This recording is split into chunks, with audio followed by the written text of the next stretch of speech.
Hey y'all. Tap in. Let us know if y'all see us. Let us know if we in here.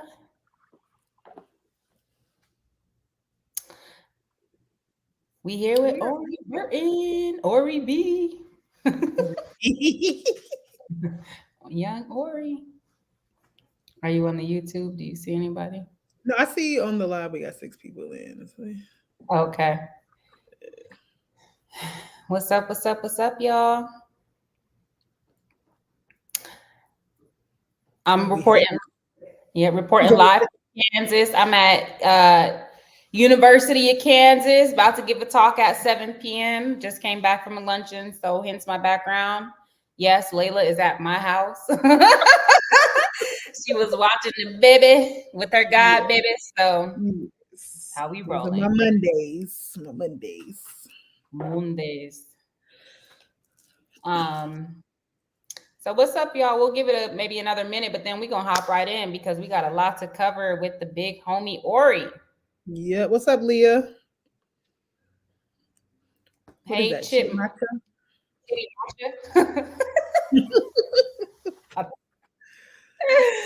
Oh my God.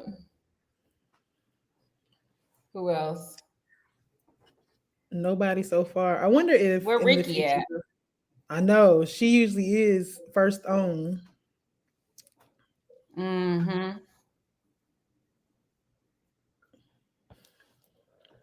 Anyways, we can go ahead and get started. Hey y'all, good to see y'all tapping in. I'm sure more people will roll in over time, but we just want to hop right in with Dr. Ori Burton.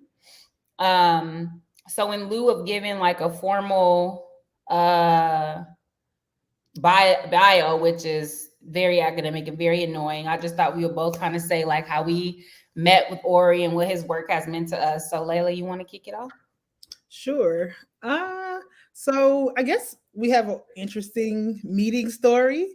I saw that you were going to be presenting, or I don't know if you reached out to me first about AAA's last year. And we met back in November in Toronto. But apparently Ori has a long relationship with my cousin. And so Ori reached out to me, said that he knew me through my cousin and was looking forward to getting to meet me in person. So I got to go to his book talk when I say AAA's, I'm in the American Anthropological Association conference. We went and got Ethiopian food that night, which I'm a big fan of. It was good getting to know each other. I remember we had a weird moment while we were there. There was this woman sitting across the restaurant that kept staring at my plate. And finally she asked me, she's like, what'd she say? Is that the lamb? It's like, yeah. She's like, oh, I should have got it. So it was an interesting encounter, but we got to have a good conversation, get to know each other.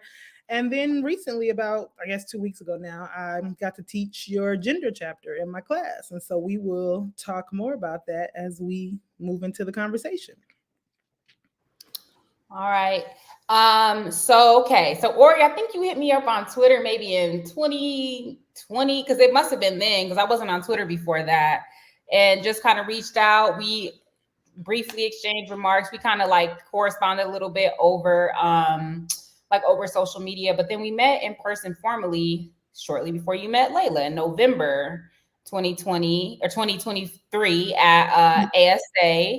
You was having the big panel that didn't end up happening because everybody went to like the Palestine rally, but it was going to be the big dog panel. But and of course I read Tip of the Spear and some of your other work and was like, wow, this is an amazing book. Then we did our talk at the Hutchins Center, which was dope. Yes, we need to do another one. We need to take this show on the road. But yeah, so Ori, like this book has been such an amazing book. I know you don't care about this, but I hope it wins all the awards, especially those with monetary prizes. Like, it's an amazing book. It's a teachable book. It's a political education book. It's all the things that the type of text we strive to write as like guerrilla intellectuals, as organizer intellectuals, organizer scholars, whatever. So we're happy to have you here. Thanks for coming. Oh man, that was amazing. Thank you all so much. And yeah, I reached out to both of y'all before we met in person because I had seen your footprint that you all had been leaving just on social media. And in the YouTube streets, and just reached out to just give respect and say I appreciate, what you all are doing. So yeah, it's an honor to be here with you all. Thank you. Glad to have you. Oh, there go Ricky. She in there finally. Okay, so Ori, we know you have family and other things, so we want to dive on in so that we can let you get back to your life. So I've seen you now talk about the book a couple times, and so I guess we wanted to try to make this as conversational as possible. But we do have a few questions that we let you see ahead of time. But we hopefully this conversation will just kind of go and be generative. But I wanted to start. Thinking about some of the people that you talk about and think with and work with in the text. And so I wanted to start off thinking about one of your interlocutors that you name in the book, Eddie. You say charged you with using the tools of academia to demonstrate how their or our analysis is always a better analysis than I'm assuming than what academics do in a sort of traditional sense. So can you talk about how that charge kind of shaped the way you approach the work, how you came to it, and what you feel like is sort of your responsibility or your duty kind of going forward with the work? Yeah, sure, right on. Yeah, that was in 2013, right? So 11 years ago now. And that's when I was working on my dissertation, and I didn't fully lean into the implications of that until later, right? But just initially, it was a call to like follow our lead. Like the questions you're asking, we've asked those questions already. We've come up with answers, and there's a reason why, a lot of people don't know those answers, which is, we were incarcerated, we were targeted, we were assassinated. So like it's out here. You gotta learn how to find it, right? And at that point, I had already gone to library school. I had studied to be an archivist, and I'm like a collector. I collect books, as both of you do. I collect records. I collect archives. So, like, just being given that task was like that was like a dream come true. You know what I mean? Because that's my lane. That's where I like to be at. That's where you could find me, right in the crates. Um, and so, yeah, I took that as a responsibility. And the more I looked, the more I realized that there was a lot there that people hadn't looked into, that they hadn't taken seriously, that they hadn't thought to really analyze, right? And then later on, it became more clear when, after I finished my dissertation, I've said this in an interview before, but I found an interview with Daruba where he's given an interview from jail, and he's asked a question, and he just kind of like casually, as an aside, says something that basically sums up in like a sentence everything that I had worked mad hard on in my dissertation, just as a passing thing, right? And so it was at that point where, like, that plus what Eddie had told me was like, all right, I need to revise my methodology and really just start with what these people are saying. These people, meaning those who understood themselves and were understood by the state to be revolutionaries, and see to what extent I can really prove that, to what extent I can find evidence to like bolster what they've already said. And so that really became the method, and that's what led to this book. This is just kind of a random aside, but so last week, I don't Jared, what's his name? Jared Drake, I think. I met Oh randomly at yeah, a yeah. yeah, and so we were. I didn't actually realize that you had the library science background, but just as a sort of follow up to that, how do you feel like your library science sort of training and background was really sort of like essential to this, or do you feel like it's something? Do you feel like the project would have looked different had you not had that kind of background and that kind of training? Mhm. It's hard to say. It's hard to say, but like it was definitely 2 years where I was thinking about like, okay, what is knowledge? Like, how do you organize it? Because part of it, right? Like in doing the book, I collected mad documents, as I think is clear to people who have read the book. And part of the task is like, how do you organize it so that you can get to it again when it's actually time to cite that thing or write it? So like just thinking about what knowledge is, how to organize it, right? I think was really helpful. And then how to ask certain questions, how to find things that might otherwise be hard to find. I think all that stuff came into play for sure. To what extent is hard to say, but I like to think about the book as a kind of work of Black radical librarianship, insofar as if you read the book and it was meaningful to you, you then have a sort of portal that can take you to other places in the form of the bibliography. Yes, I'm all about the notes, the footnotes, and the bibliography. That's actually honestly where I start most Mm-hmm. when I'm reading, just to see. It's like, do I need to fuck with this? Who y'all citing? But anyway, That's right.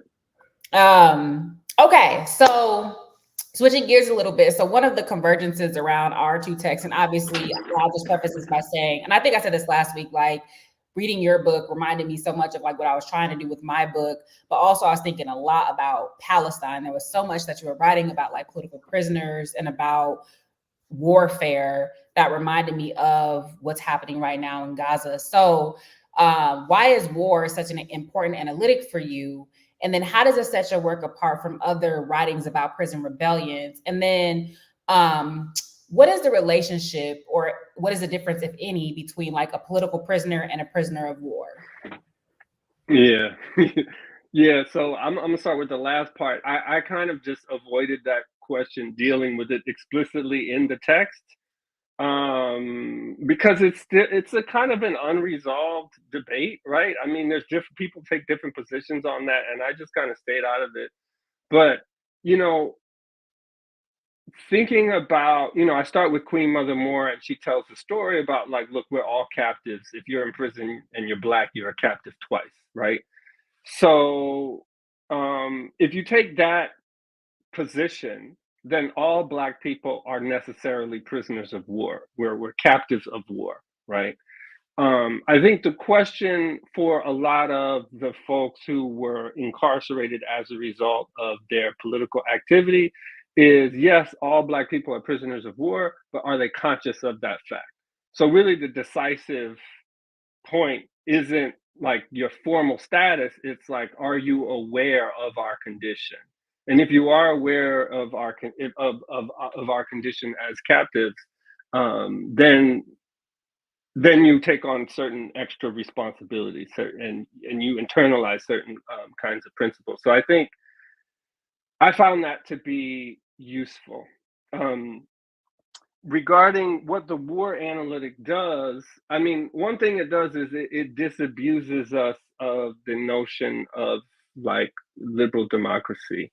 U.S. is a liberal democracy. It disabuses us of notions of American exceptionalism, right? And it says, look, we're inhabiting this unbroken sort of trajectory of warfare. Another thing it does, which I think is important, although it's obvious for people who are in the streets who are organizing, right? I think this can be easily missed when you're reading academic text, is the extent to which people who are trying to create radical social transformation through organization are facing antagonists who are also organized and who are employing strategies and tactics to sort of thwart that organizing. And I think there's a way in which a lot of academic texts easily fall into this idea that, okay, that there's this system that is arrayed, that sort of is operating on its own autonomously, and that the way the system is arrayed necessarily sort of disadvantages certain kinds of populations, Black people, the working class, this and that, right? But there's not necessarily a sense that, no, there are actually antagonists who are making decisions in response to our organizing. So there's this push and pull. So it emphasizes the need for developing strategies, and also for understanding the fact that we have enemies, and those enemies are also developing strategies, right? So I think that's why war is important. Yeah, I know Sharice. So Sharice and I were at Barnard just this past weekend, and I remember even Sharice on her panel mentioned, the ways that our opposition forces are organized and ways that we are not, and it came up even on I presented on the second day, and it came up during my conversation when we were thinking about what it means to be sort of student organizers these days, and the ways that college campuses have regrouped in order to respond to what they have learned from the ways that we've organized in the past, right? And so I think that's a really important thing to kind of pull out, is that we have to think about how we learn, not just from what we've done in our past, but also the ways that our enemies are regrouping and reorganizing to challenge the things that we are actually working through. So I think that's a really important thing to sort of bring out. To add to that, I was just the same thing. I was at this lunch and we were talking about DEI and why it is that the attack on DEI has been so successful by the right is because they're reading our shit and their shit. But part of the so-called praxis of the so-called radicals or the whatever, the woke folks is like, oh, we're not reading that shit. We're not reading stuff by white men, and we're not reading colonial shit. And so we're not prepared, right?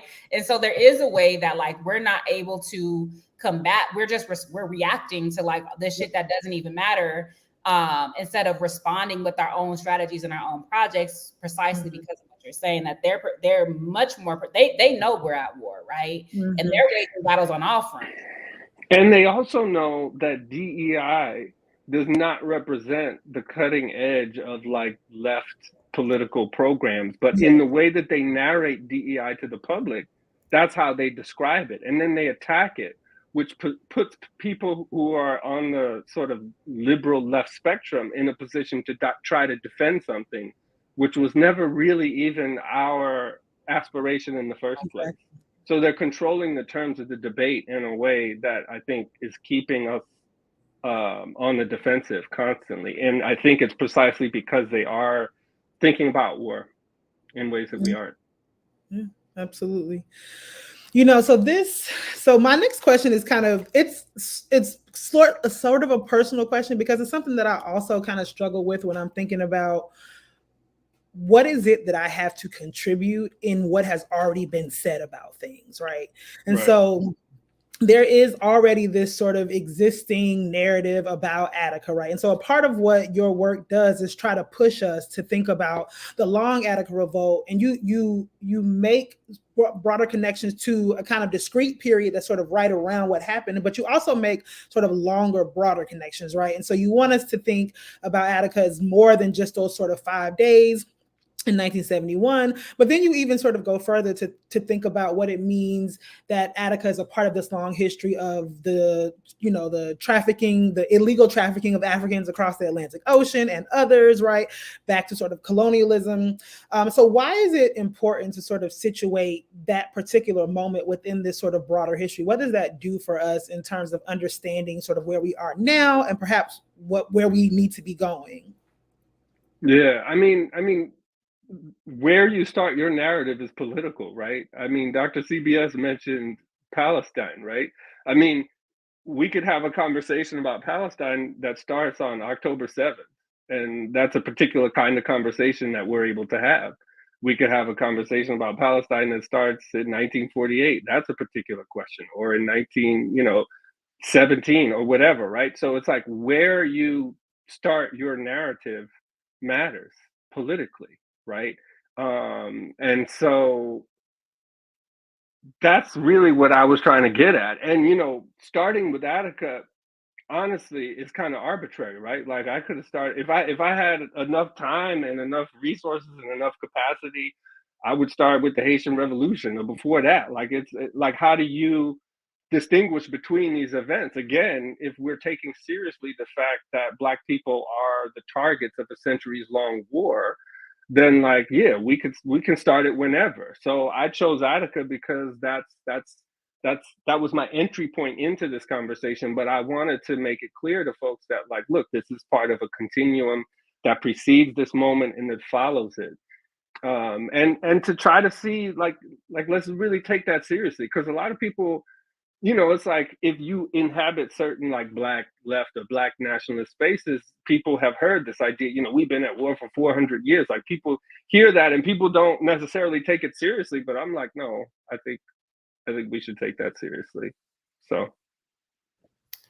Yeah, I think about Edward. So Edward Said talks about like so there's always the origins, right? But he talks about beginnings. So like origins is one strategy, right? And there's all these debates over origins, hence like the 1619 project. But then there's also like beginnings, like simply where do you make your cut and start to narrate something? And as you're saying, it is political, and I think that's a really important point. So just shifting gears a little bit, the next couple questions, unless we go out on a tangent, are just about gender, because that's one of the, I think, really important contributions of this work. And everybody that know me know I got my own critiques of like particular feminist intersectional narrations of gender, and like how ideology, how it's very ideological, but it tries to conceal itself as ideology, right? So anyway, so my question is like, so based on, you have your chapter on gender is really good, and I wonder, like, are you in conversation with Black male studies, which is very fraught, right, for a number of reasons, but are you in conversation with Black male studies, and like, why do you think it's important to treat Black imprisoned men as gendered subjects? And then what does prison organizing tell us about Hortense Spiller's idea of ungendering? And then what do you hope to contribute to our understanding of Black gender and sexuality as they relate to revolutionary struggle?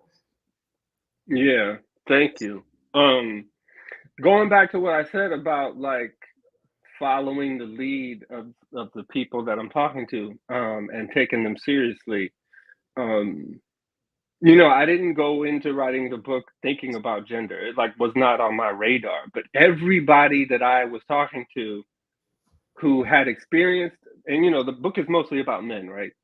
Every person that I talked to who had experienced prison, or the people I was writing letters to who were currently in prison, were talking about gender, but not necessarily in the way that like hegemonic gender, academic gender theory encourages us to talk about gender, right? So they would use words like emasculation, which like we're encouraged to not. I feel like there's a way in which we're encouraged to like not really take that term seriously, or to read it automatically as a kind of symptom of a pathological masculinity, or some kind of aspiration to some kind of patriarchal masculinity, whatever.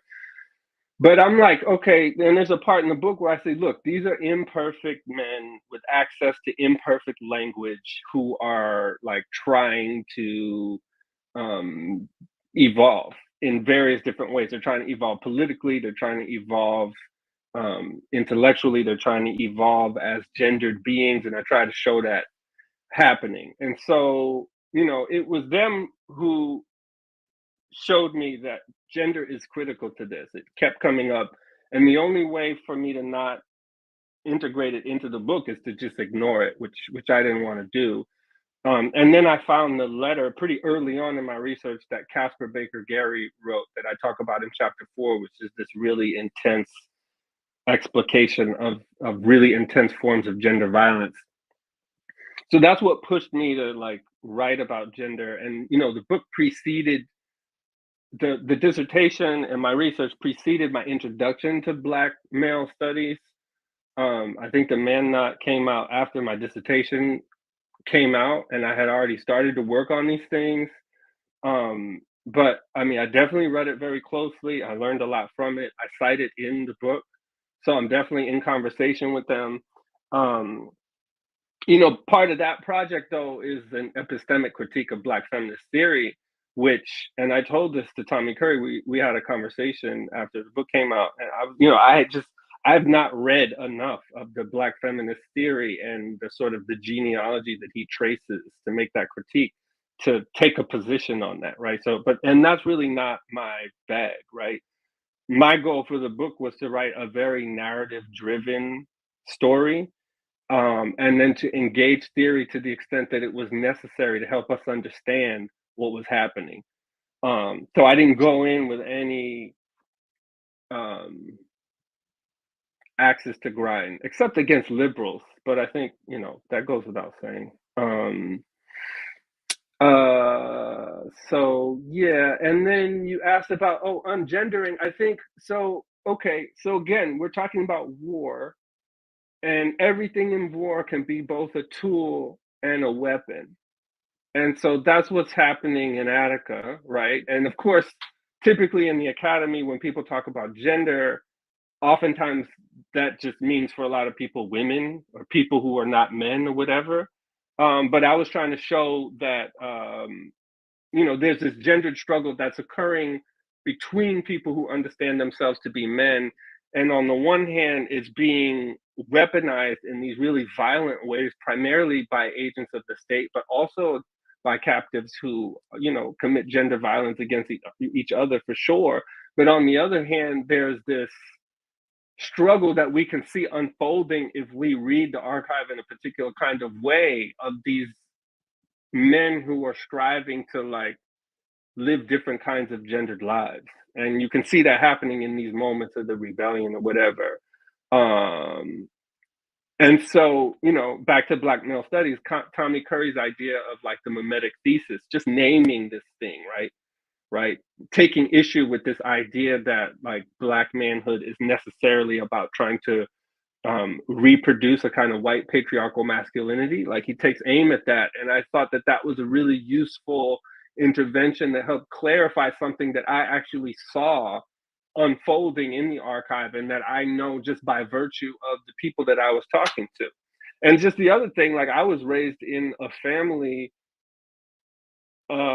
full of men who I would say had a really healthy relationship to like heterosexual Black masculinity, right? So this idea that I often feel is explicitly stated, but often implicitly stated, that like there's something inherently wrong with Black masculinity, it's like that was no out the gate, because it's like that's not how I grew up. I didn't comport with what I have seen around me. So I was honored to be able to sort of engage that conversation. I don't know, does that answer all your questions? Yeah. It's not qualifying exams, it's a discussion. So I think yeah. No, but I do want to kind of continue on in that, right? Because one of the things that Che gets credited for within the sort of Cuban Revolution is this kind of idea of the new man, right? And that the new man has a particular kind of responsibility, a duty to not just to the country, to the revolution, but to his people, to his family. And there was a sort of argument about a way of being a particular kind of heterosexual male that was about sort of building community. And I wonder if there are any resonances with that in your idea of sort of principled manhood and the ways you sort of think about and develop your notions, even as your interlocutors are thinking about what it means to have a principled kind of manhood, even within the sort of dehumanizing conditions of imprisonment. Yeah, I mean, yeah, for sure. Che, for sure, the new man, Fanon, the new man. I think that kind of thinking, not necessarily the gendered part, but like this idea of there needing to be a new kind of subject, is central to so many different kinds of revolutionary political theory.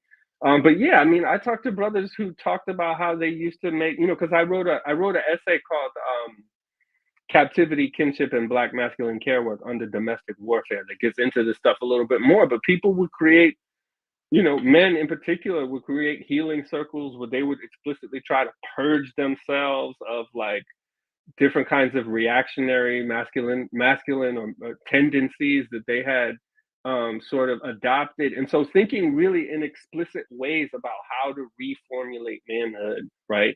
And I think that this kind of rethinking is accelerated by the prison, because it's so clearly a patriarchal regime in the way that it's organized around the centralization of authority, around hierarchy, around control through violence. And so I think for folks who are sensitive and in touch with their intellectualism, this then becomes a way to rethink how power should operate, more broadly. And it causes a lot of people to think about, like their role as men in their communities and their families and the kinds of men they want to be. No, I think that's really important. And I mean, also, like, not that there has been a time where Black men in particular haven't been talking about this, but I have been seeing sort of more and more instances, I guess, out in the public where Black men in particular are trying to have these conversations amongst themselves. So the other question I have about sort of that chapter is, I mentioned earlier that I taught the chapter on gender. And the class that I'm teaching is a gender, social justice, and transnational activism course. And so we've been talking about, the thing is, we talk about sex work with women. We've talked about sexual violence with women. But this was the first time when I taught this text that I actually had students kind of come up to me at the end and make a comment about needing a trigger warning for that particular chapter. And like, and again, this is unlike the Zionist student that I've talked about before, but I think it did come from a sincere place. Like, one of the things they particularly said to me is, they're like, some of them, came to the text sort of late at night, right? And they're getting ready to read and not knowing what they're sort of getting into and kind of going to sleep on that, right? And so I'm just, and then also I remember at AAA's, when this particular chapter came up, we talked about how hard it was to write the chapter, to conceive of where the chapter was going. So I wanted to just maybe have you talk even a little bit more about some of the decisions you made about how to write that chapter, and then maybe even for yourself, have you taught your own work, or do you have thoughts about how to teach your work? Yeah, no, I ain't got no thoughts about how to teach it. I haven't taught it. I actually don't teach my own work, really. I don't know why. It just feels weird. It does to me. And I don't know. Yeah, and people have told me that they're going to teach it, and I was like, oh, well, let me know how that goes, because I mean, I don't know. It was hard to write. It was very hard to write. Like I said, I didn't go in planning to do that, to write that, but it's just like the evidence kept mounting, and I was like, yo, I got to do it. So then I decided to go in, and it wasn't until that's the chapter that I'm in the most, that I talk about how I'm situated the most. And that was necessary because of how, out the box it is, and I had to be able to position myself in order to say, look, this is what I'm seeing from my perspective. That's the only way I could write it.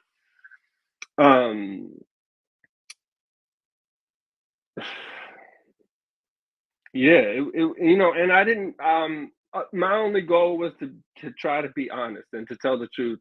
And one of the Attica brothers, who I'm in the most contact with, we talked about it recently, and he, I mean, liked it isn't the right word, but he appreciated it. Mm-hmm. He appreciated it, and he hadn't heard the stuff that Casper wrote about, like that kind of stuff. He hadn't heard that, but it didn't surprise him necessarily.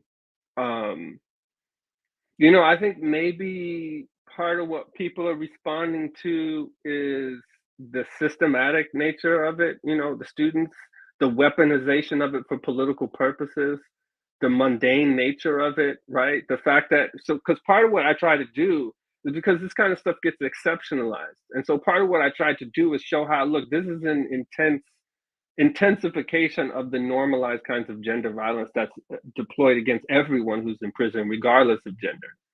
The other thing I try to do in the chapter, I don't know how successful I was, but like, I'm hoping that you read that and you don't just come away with the fact that, oh my God, like these Black people are suffering so bad. But like, for me, that chapter is really about the white man. The white man.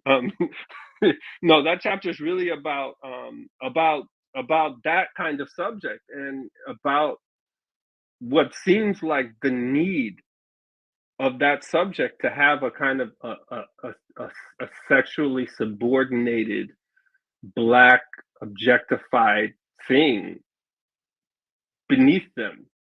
And I don't have an answer about what this means in the broad sense. Again, I tried to just do justice with the stuff that I had access to, knowing that it was in conversation with like a whole body of gender theory and hoping that folks would recognize it as being in that conversation and do whatever with. But like I said, like I'm not really a big theory person. That's not, I try to stay with the empirics and then use theory to the extent that I can to help us understand the material. Yeah, now that you say that the chapter is really about the white man, it's not that I didn't realize that, but it does actually make it kind of glaring about what it means in particular for white students to have to read that for themselves and understand Right. where that type of violence is coming from. And Right. and how sort of, like you said, how sort of sinister and kind of and planned out it is, and then makes them ask certain questions about themselves, and that actually That's may right. be what the trigger warning is about. It's That's about right. That's have to right. see yourself That's right. I got a couple of emails from students who one person in particular was like, yeah, I studied prisons, from a political economy perspective. I thought that this is a white person. I thought that I had it all figured out or whatever in terms of how things work. And he was like, yo, this opened up some other shit that's really uncomfortable. And the book's gotten a couple of reviews, and a lot of the white, they just don't touch that part. They just don't. Chapter 4 just don't get mentioned at all.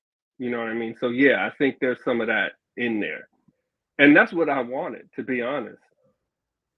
Well, you know what it reminds me of? Archibald Grimke in like the 1890s. He was writing about lynching. Mm. And part of what he said was, there's this whole theory about Black men raping white women. Mm-hmm. And Ida B. Wells said this too, like when in fact, Mm-hmm. you might want to think about how your white women are desirous of Black men, right? And Mm-hmm. that really is, that is the hidden secret, right? That's what we need to be talking about. And of course they ran him out of town and all that type of thing. But it reminded me of that because, as you're saying, like as a lot of people are saying about what's happening in Gaza, like every accusation is a confession, right? And so like we're seeing it right now, right? The beheaded babies and raping these Israeli hostages turns out, and then what's actually happening, like Al Shifa Hospital, for example. So that insight about how the trigger warning is about white students' confrontation with themselves is really interesting. So I appreciated that. But on, I suppose, a lighter note, a lighter note, your book has been very well received. So that's great. Snaps to that. Is all of the kudos are well deserved. But I wonder, what do you make of this reception? Especially because, you deal with some pretty sort of rough things. It's not as if the people that you interview and talk about haven't been there before, right? So do you think there's something about this moment that makes the book resonate, or what is it about? Like what do you just make of the reception in general? And then how have you been handling all the fanfare around the book? And then also perhaps what's been most surprising about how different people have engaged with the text? Yeah, thank you. Like I worked really hard on the book, obviously. I did a lot of research. I spent a lot of time writing it, so I'll take my little kudos for that, right? But when people say they like the book or whatever, what I hear, because part of what they're responding to is these politics that they maybe haven't had laid out for them in this way, right? Because of this counterinsurgency. And so, when people say that, I say, yeah, like that's how I felt writing it and learning this stuff. And like, I feel honored to be able to, convey this information to other people. And so, you know, to the extent that those accolades are, whatever, I often hear it that way. Like, yeah, it's a confirmation of these politics. It's a confirmation of our Black radical tradition. It's the confirmation of our intellectuals who were developing these ideas at the tip of the spear I think there's a whole lot of people who don't like the book, I'm sure, who hate it actually and haven't said shit. And part of what I tried to do is Lames. to part of what I tried to do is just to be rigorous, right? So if you're gonna come at it, then do that, but you're gonna have to come with it, right? So we'll see what happens with that. Um, but it's dope. I mean, it's affirming. I think it definitely came out at the right time. I mean, I think you know when the aftermath to when October 7th happened, like I was like, yo, damn, the resonances were crazy. There's so many of them, right? And so I think, I think Cop City's happening. I think people are prepared to take war seriously. People are ready to take undeclared domestic war seriously in a way that they haven't been before. So I think the timing is definitely right in that way. Um, what has surprised me? Um, I don't think anything really has surprised me, and nothing has changed. Absolutely nothing has changed. Nothing. My son still be like, "Oh, I just got." He's like, "Oh, you gonna be on YouTube? Okay, okay." Like, ain't nothing That made changed. me think Yeah. about with who is it? Was it? It was Kevin Hart and Dave Chappelle. One of them, their son was like, "Bro, I ain't worried about you. I want to meet that celebrity over there." So Yeah, like, I'm right. He don't care. Yeah. just a dad. When my book first came out, because Azola is 12, so I've been working on the book for most of his conscious life, and so when I got the book in the mail, the actual book, I was like, "Yo, Zoe, like here it is. It came out." Um, and he was like, "Oh, all right, cool." And like it was nothing. He's like, so yeah, ain't nothing changed. It will be one day, though. It will be one day. But I will Yeah, I say think one thing so. about your book, though, is it for all of the difficult subjects that it covers, it actually is very readable. Like it is very it's you deal with difficult subjects, I think, and complex subjects, but in a way that makes it um easy, whatever that means, to kind of keep going in the text, right? Like I often struggle. I found myself like reading paragraphs over again, sentences over again, and I didn't really have that experience with your book. And so I will say that I do appreciate that. And I know in the sort of academic realm, a lot of times people say things like that and that can be kind of sideways, but I actually really appreciated that about being able to keep flipping a literal page turner. And I don't think about academic books as page turners in that way. Right So on. I I would. appreciate that. Thank That's you. Yeah, true. no, I wasn't. So this is what I was saying in terms of like the theory question. I wasn't right. I didn't have academics in my mind. You know what I mean? Like I was trying to make the people who entrusted me with their stories proud.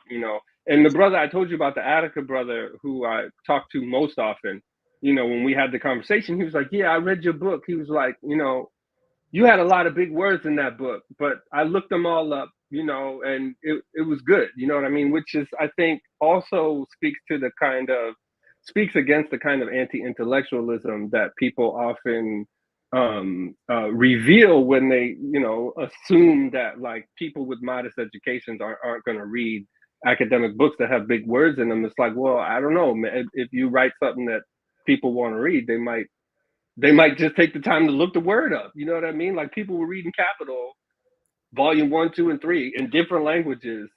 You know what I mean? So anyway. Yeah, I read that thing when I was big pregnant. And I was able to get through it. Mm-hmm. um, all right, we have just two questions from, or maybe just two from the audience. We got a little bit more time. So, okay. So last week we were having a conversation about because we read the introduction in chapter 1. It's like, how does your book contrast with Blood in the Water? You spoke about liberals and, whatever, no shade to young Heather, but it's a different political right. I spoke to this a little bit last week. We both spoke how it's a different political project, but like in your perspective, and you talk about it, right? You actually talk about, you offer the critique, but I guess just, to thinking about it, like, how does your book differ or compare to that one?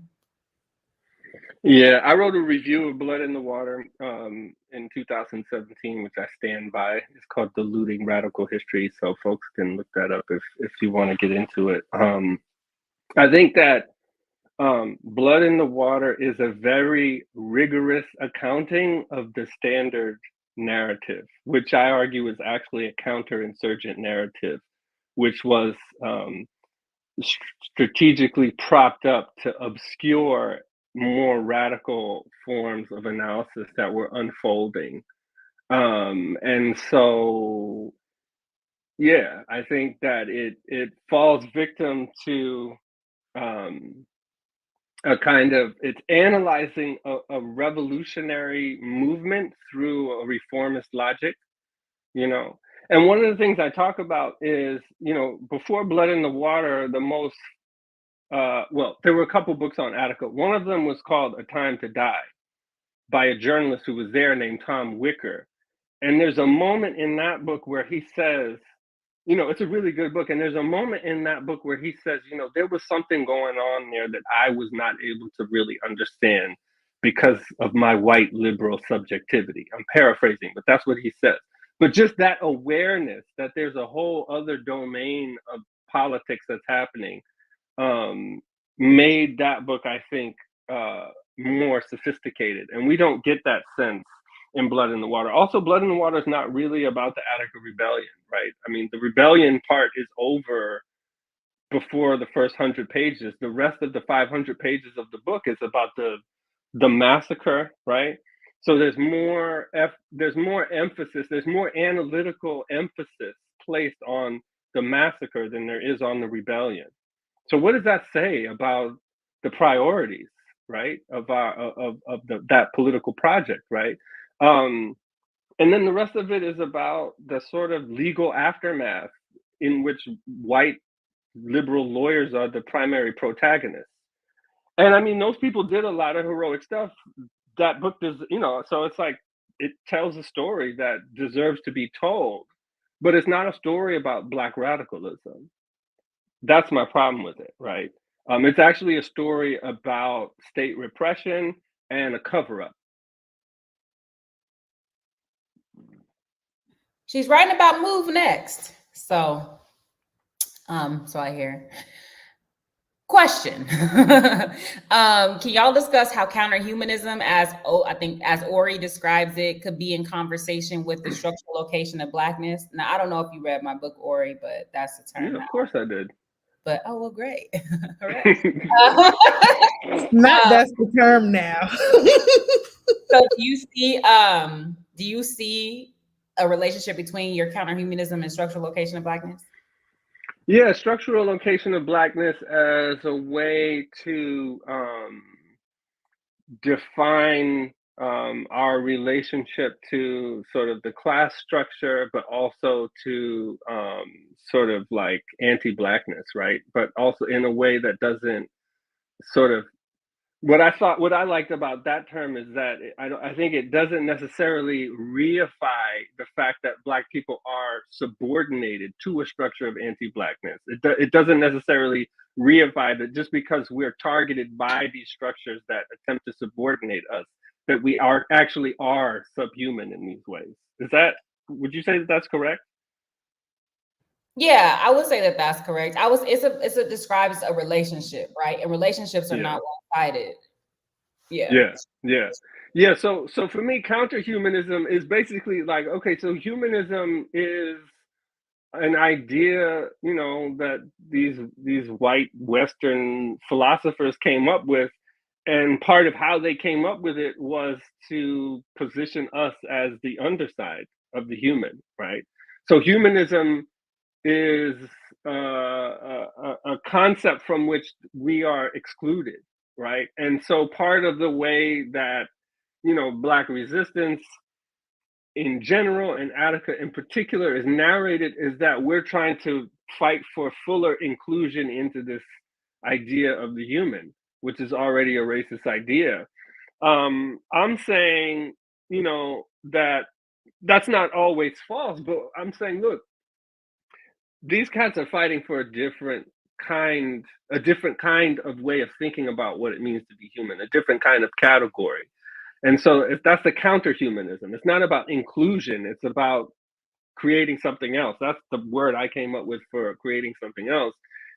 But it also plays out in a couple ways. One way is, either you're going to allow us to have self-determination and be the kind of humans that we want to be, or we're going to redistribute the suffering and trauma such that ain't nobody going to be human if you're not going to allow us to be, right? So those are the kind of the two parts to it. I don't know if you think that resonates at all with what you were talking about. I think that counter-humanism is a resolution to the structural location of Blackness. I think it's the praxis that comes out of that material reality, for sure. That makes sense. I love this term, redistributing. Like you talked about redistributing the violence or redistributing the suffering. I think I really appreciate democratizing it, if you will. I really appreciate that, nationalizing it. I appreciate that language because it's true. Well, we don't have. I don't know, Layla, you got anything else? I mean, the thing is, we could keep talking, but I think Ricky did mention that you'll be at Baltimore's Curb Fest for political prisoners this year. So just wanted to. Right on. When is that? Ricky, I'm looking forward to it. I don't know when it is though. I mean, I know you are on everybody's schedule right now, and I'm still gonna bring you. We actually in our department, I'm in a I can't even talk, sociology anthropology department, and the anthropologists have kind of broken off, and we are actually reading your book together as an anthropologist. And so I do still want to make a plan to bring you to the area for the fall if it doesn't happen this spring, because I'm teaching the same class again too. So I'll be sure to talk about the white man. Please do. Make everybody uncomfortable. Please mention the white woman. Oh, and so do you have Black August stuff yet? Like, I'm interested to see how your book will be engaged for Black August, because I think I don't have anything on the schedule for August. Really? Oh, that's so interesting. We got to do some Black August. I would love that. Yeah. Well, thank you. Yes, we really. It was such an honor. Thank you so much. I appreciate all you all are doing, and so glad to have this opportunity. I have two questions. One, who's on your shirt? And two, are you in the attic? Yeah, this is the attic. This is the attic, and this is Muhammad Ali. Okay, good. Oh, I got my Muhammad Ali. Okay. I was just reading something that Gio said. Anyway, thank you for being here. We hope maybe we'll have you back for Black August. We can definitely have more general conversations. I don't know about you. I know both of you all are on the book circuit tour right now, and I know that's a lot, but we will continue to be in dialogue with one another and even think about ways that we can, keep working together in the future. Mm-hmm. And if there's any academics watching, pay the man. Quit inviting people out for $250. Ain't nobody doing that shit. The man got kids, got a family. Pay the man. That part. All right. All right. Well, thank you. Get back to your family. All right. Peace. All right. Take care. Okay. I'm gonna close these blinds because I'm about to be blind. Y'all know the drill. It's blind time. So hopefully that was cool, y'all. And we got to the couple of questions that y'all didn't send no questions to the email. And yes, Ricky, we do have an email. And in fact, I think Layla put it in the post on Twitter and on Instagram. It's lsrpodcast@gmail.com, I think. Let me see. I'm pretty sure that's what it is, but it might not be that at all. Nope, it's lifestudyrevolution@gmail.com. I was ready to say, I was like, no, that is not it, but I couldn't get to the computer fast enough. It's lifestudyrevolution@gmail.com. But y'all, we mentioned it in the last podcast too. We did. We really did. And so anyway. So just say y'all don't be listening. No, I'm just kidding. Exactly. That's that part. All right, so it's back to us, y'all. So we just did the study portion. We're gonna circle back to the life portion. And we both were this past weekend at this conference at Barnard. It was the 49th annual, the Scholar and Feminist Conference, and the theme was anti-colonialism, Black radicalism, and transnational feminism. And Layla, I was only there for the first day. I got a little under the weather, y'all, and I had this talk coming up, so I left early. But Layla was there for the whole thing. So, what can you give a synopsis and rundown of your? Yeah. So, one of the organizers, Primla, I cannot remember her last name. You know her last name, but she and I were talking at the lunch the second day of the program, and one of the things that she talked about is how this particular conference was the kind of culminating event of like a 6-year kind of work study group that they had.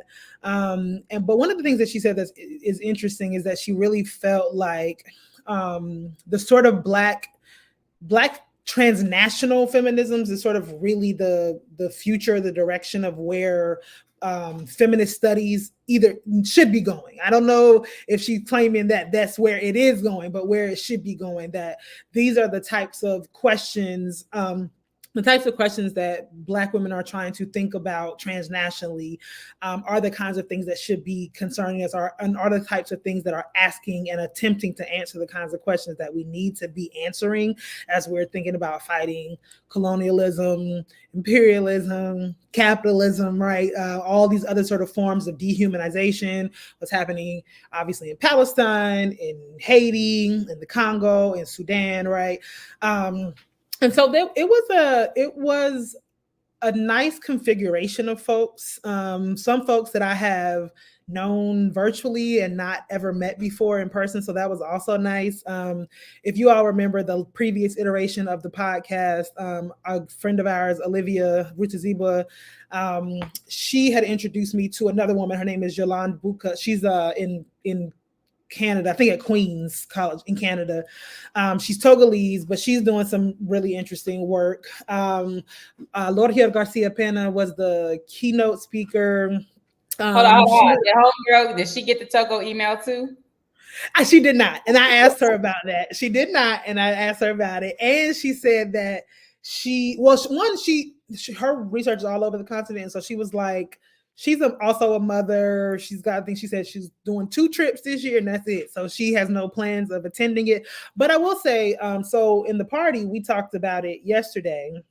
And I do think I will be attending, if for no reason other than to kind of see like who are the players, to kind of document it, because one of the things that happened from the 5th PAC, which is the 5th Pan-African Congress, which was in Manchester, which most people sort of know about as this kind of like pinnacle of what was sort of happening in that moment.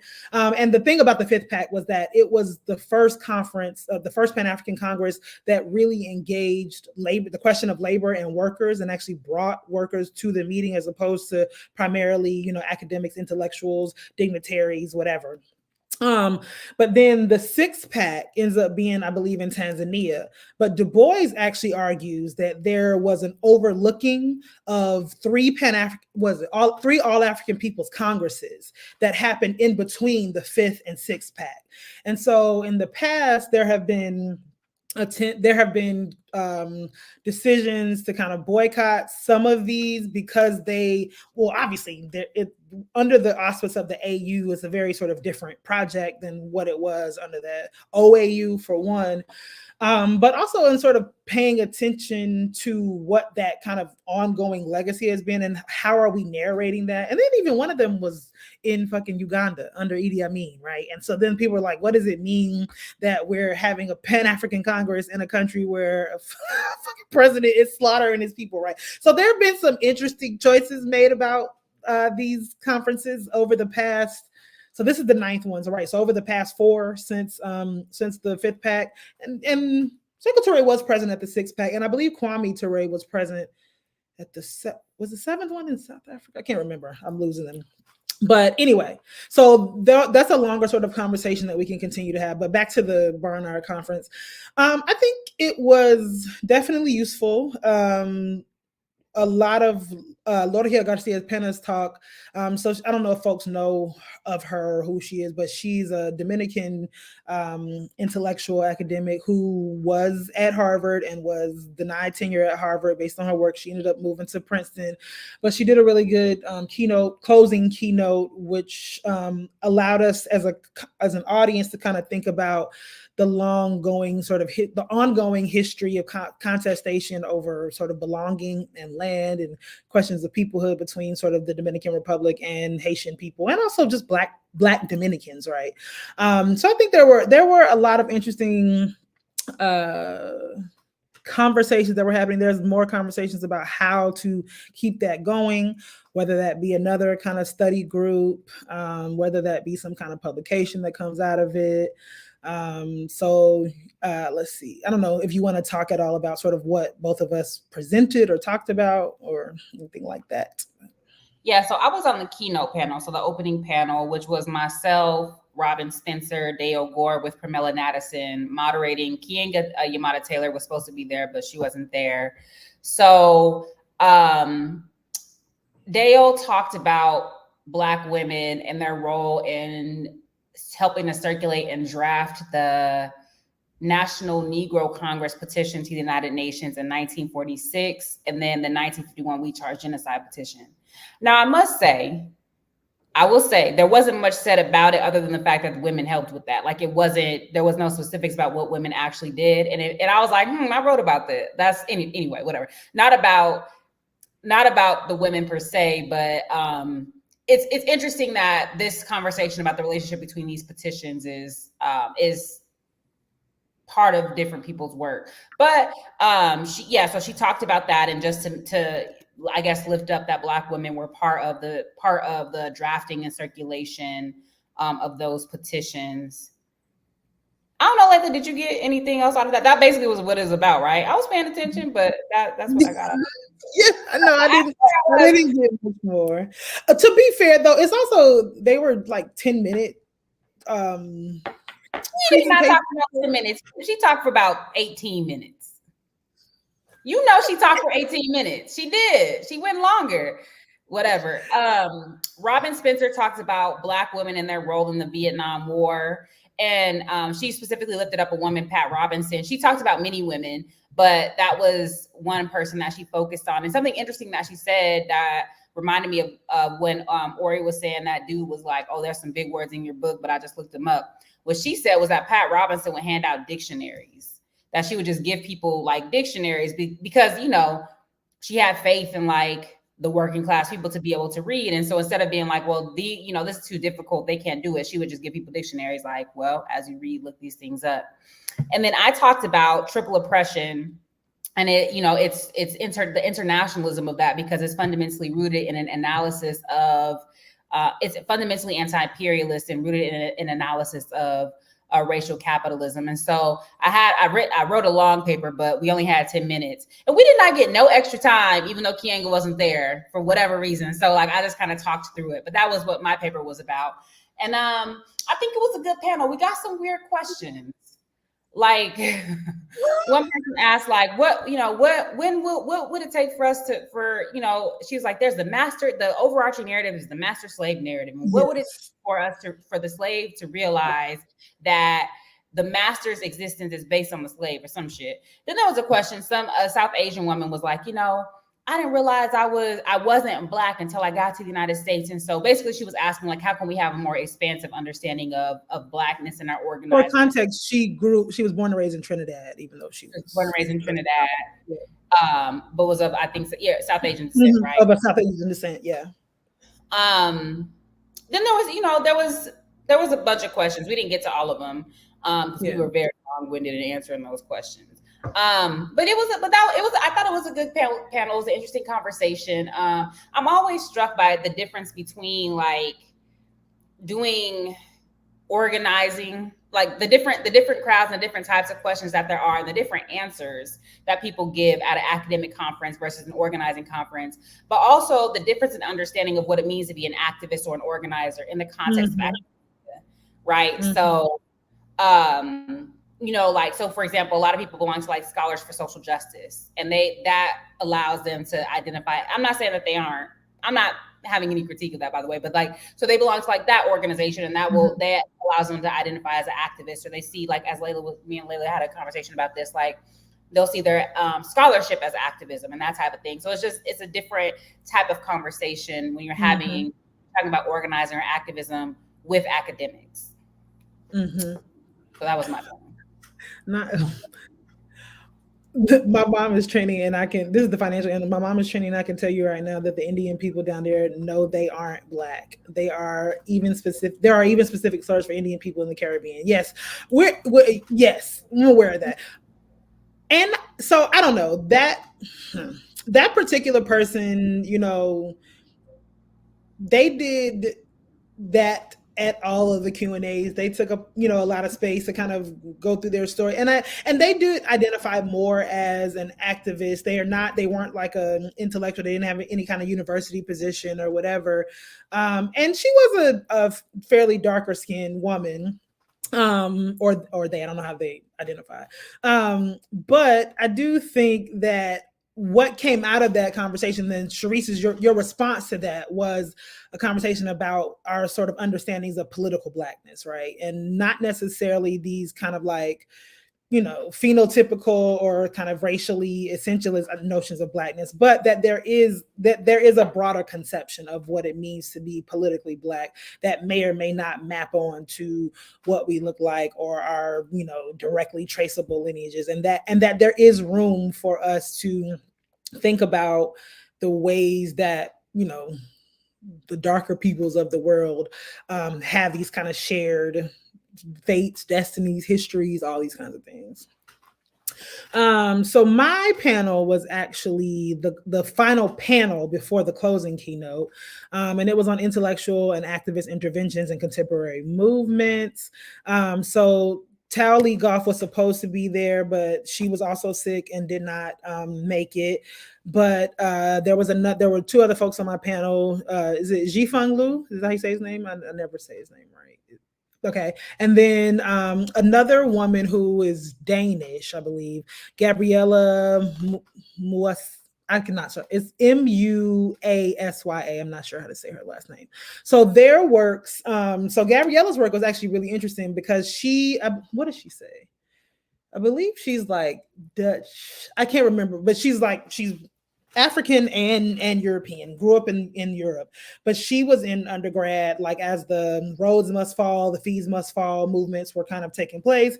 And so her work was actually on the types of conversations that those students were having and responding to, sort of in this kind of global dialogues about what it means to divest, what it means to have a particular kind of politics over like who or what is being represented. But also she was also really interested in their own kind of politics of care as they were engaging in activism on the campus. You know, a lot of the students in South Africa, you know, they come to the urban centers from rural places and don't necessarily have a lot of resources and places to go back to. So when they're at school, like that's where they are. And then when those students are then engaging in protests that put them at odds with the university, it creates other kinds of levels of precarity for them. And so I was really interested in some of her conversations about the kinds of politics of care that the students were engaging in. And then Jifeng's work is about Black radical women in China.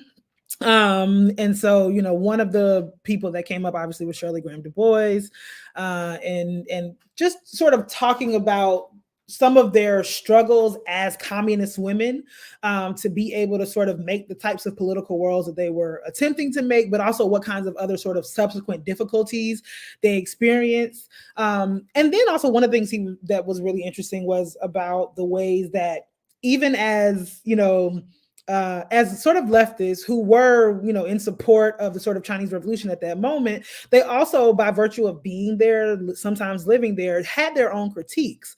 But then what did it mean to have to sort of toe the line for the kind of, the kind of image nationally of these places where they weren't necessarily always having, unproblematic experiences, right?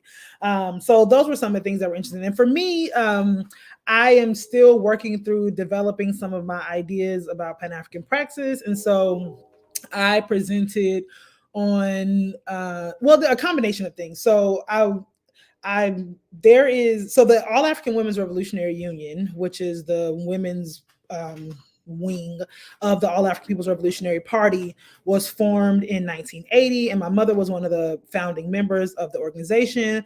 And one of the things that was interesting about the AAWRU at that time is that at that time, a lot of Black women's organizations were forming as separate organizations, and the AAWRU made a specific decision to form as like a caucus or a wing inside of the party because they didn't want to separate themselves from the All African People's Revolutionary Party in a broader sense, but they did recognize that there were issues particular to them as women inside of the kind of structural organization of the party that needed to be dealt with. Primarily issues of childcare, the fact that having to organize around their own issues as women inside of the party created additional work and additional labor for them that wasn't always, acknowledged.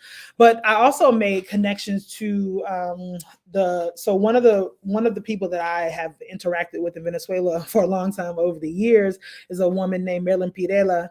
And she was working as like a lactation consultant and in a social services offices in Venezuela.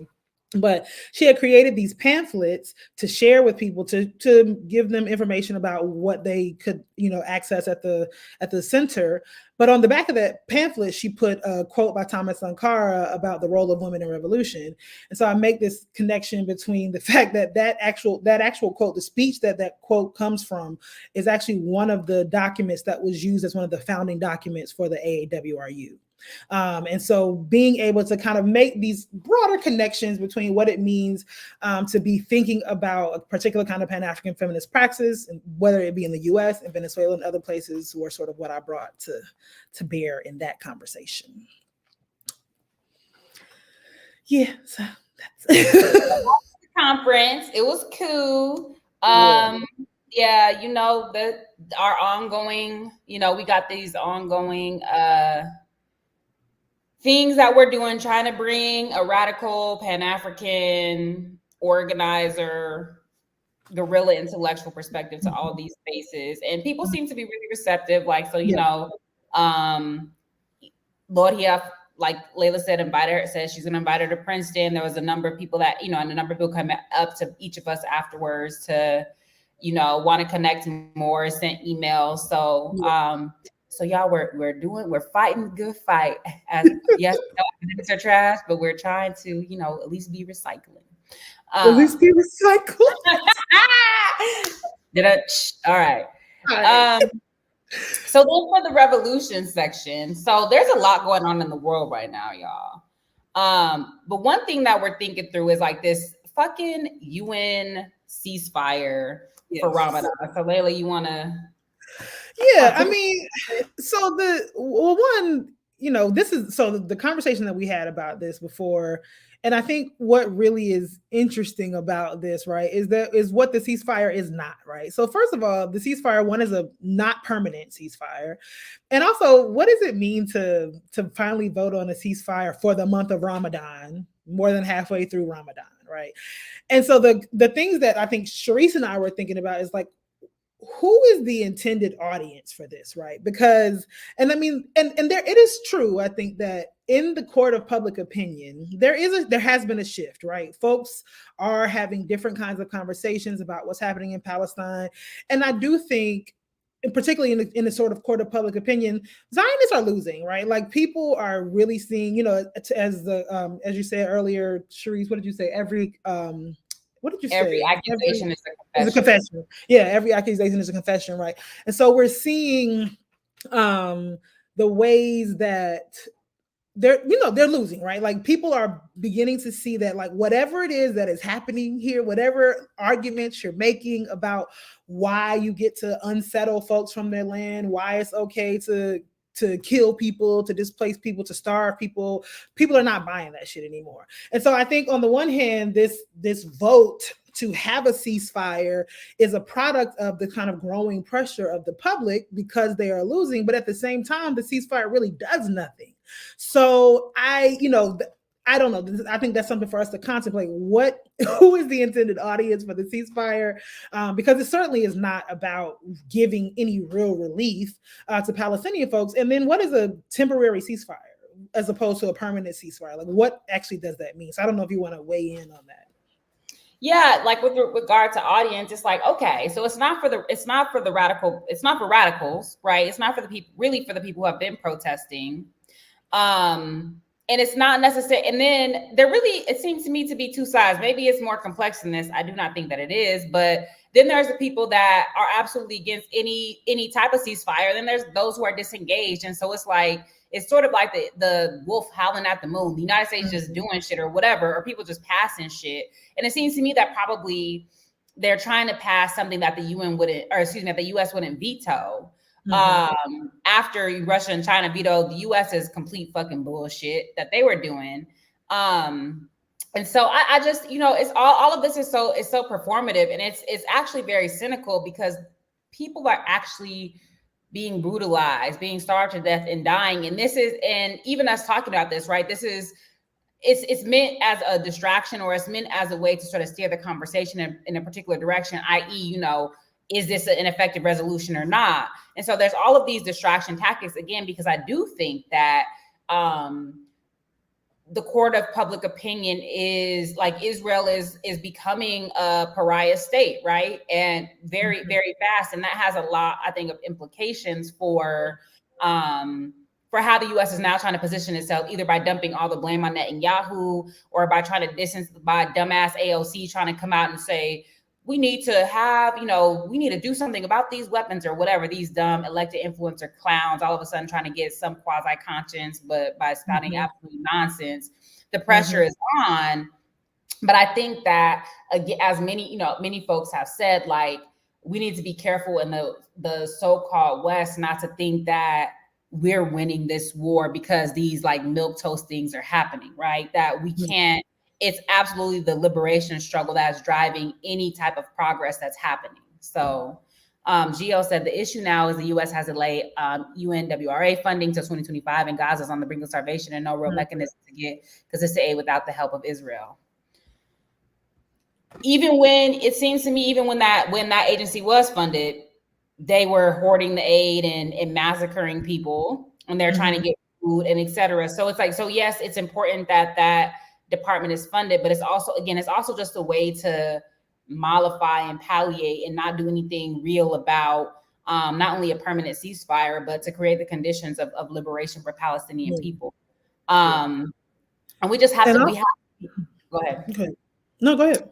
We just have to be critical. Like, Haiti always needs to be at the center of our analysis, and we'll talk about the Global Fragility Act in a minute, but because Haiti shows the sinister nature of the UN, right? And so I also think we need to take the UN with a grain of salt, because of, especially since the decline of like the Group of 77 in like the late 1970s, like, yes, it provides a voice for colonized people to a certain extent, but because everything they do is non-binding, and because of the ways that they still are a tool of imperialism and of Western domination, we just need to be very careful about again, what struggles, like what the actual issues are, Yeah, and I pulled up because I remember seeing something recently about the fact that they're both in the US and Canada, these Israeli organizations are having these private meetings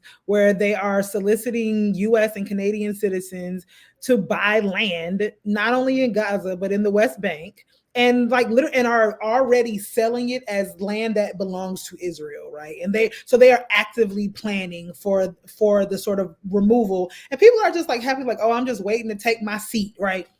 And this is so dehumanizing. So I did just want to call that up to the front. You want to go with this one? Sure. The UN Special Rapporteur just released the Human Rights Council special report as the ceasefire resolution dropped. Report states it unequivocally genocide 1967.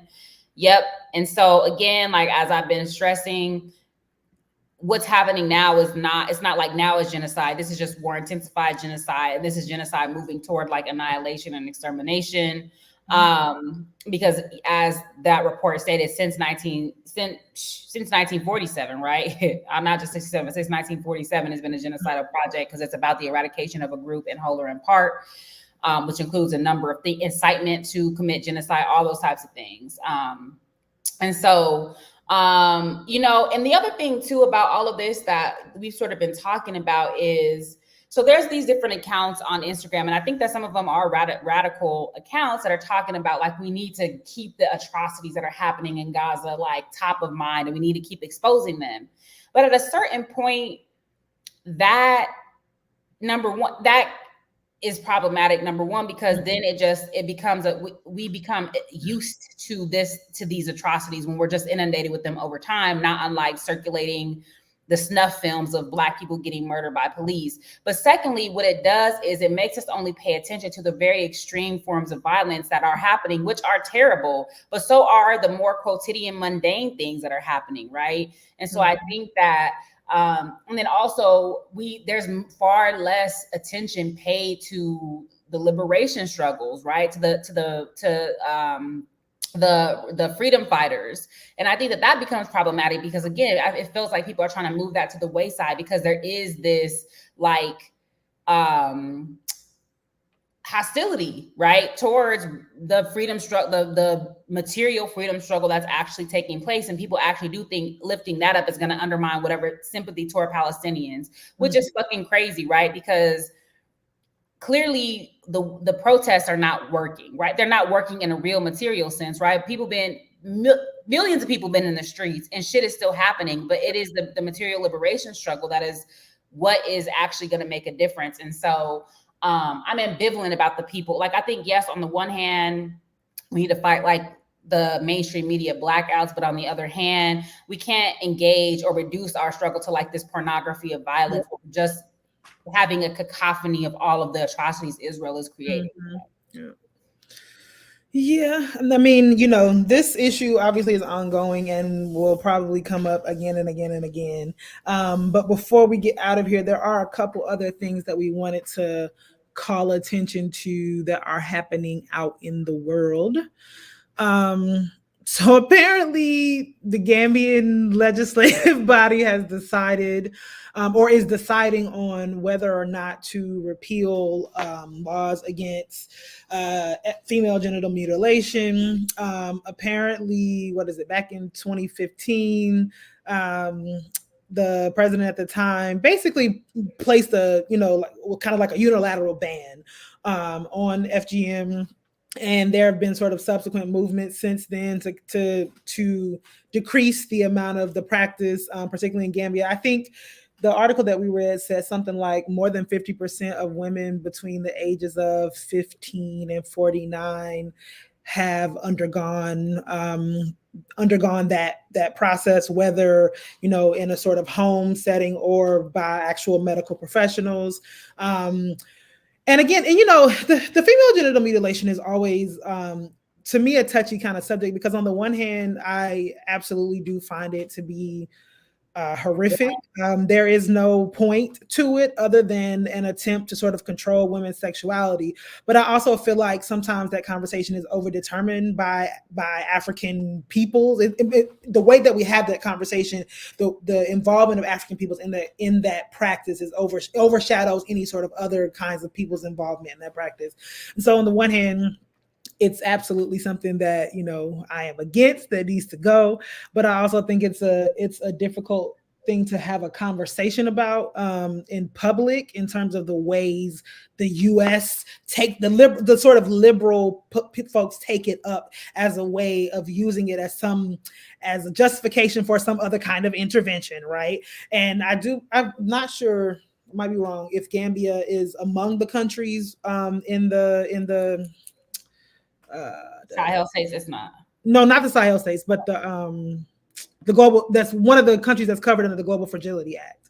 Oh, no, I don't think so. I can't, but I know that generally that area. And so, that's just something I think to also to kind of pay attention to at the moment. I don't know. They're not sure where it's going there. It's sort of up for debate right now, but I think that's worth, calling attention to. Yeah, the other thing that I think this points out is that this is the importance of revolutionary Pan-Africanism as an alternative to Western imperialism and capitalism, because what can happen is that one anti-globalist movement or anti-Western movement is this return to a particular type of traditionalism that includes these very patriarchal notions that actually most of which are not even indigenous to Africa as such, right? Mm-hmm. They're overlaid with colonial power relations whereby certain groups were empowered over other groups. These are not classical practices, right? And so, but some are, and we don't need to hold on to some traditional past because it predated colonialism or because it is a challenge to colonialism. Like when we have revolutionary Pan-Africanism, we're looking at what needs to come next. It also includes challenges to these types of archaic practices that are not a source of empowerment whatsoever. They're actually, it's like hustling backwards. And it just creates it's completely unnecessary and creates all kinds of other health problems. Exactly.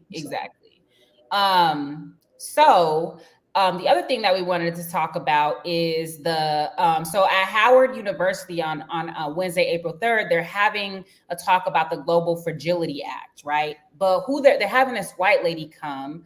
What's this lady name? She's part of the U.S. State Department. And so it's important. The Assistant Secretary, Ann Katowski, is a keynote speaker at this gathering at Howard University about the Global Fragility Act.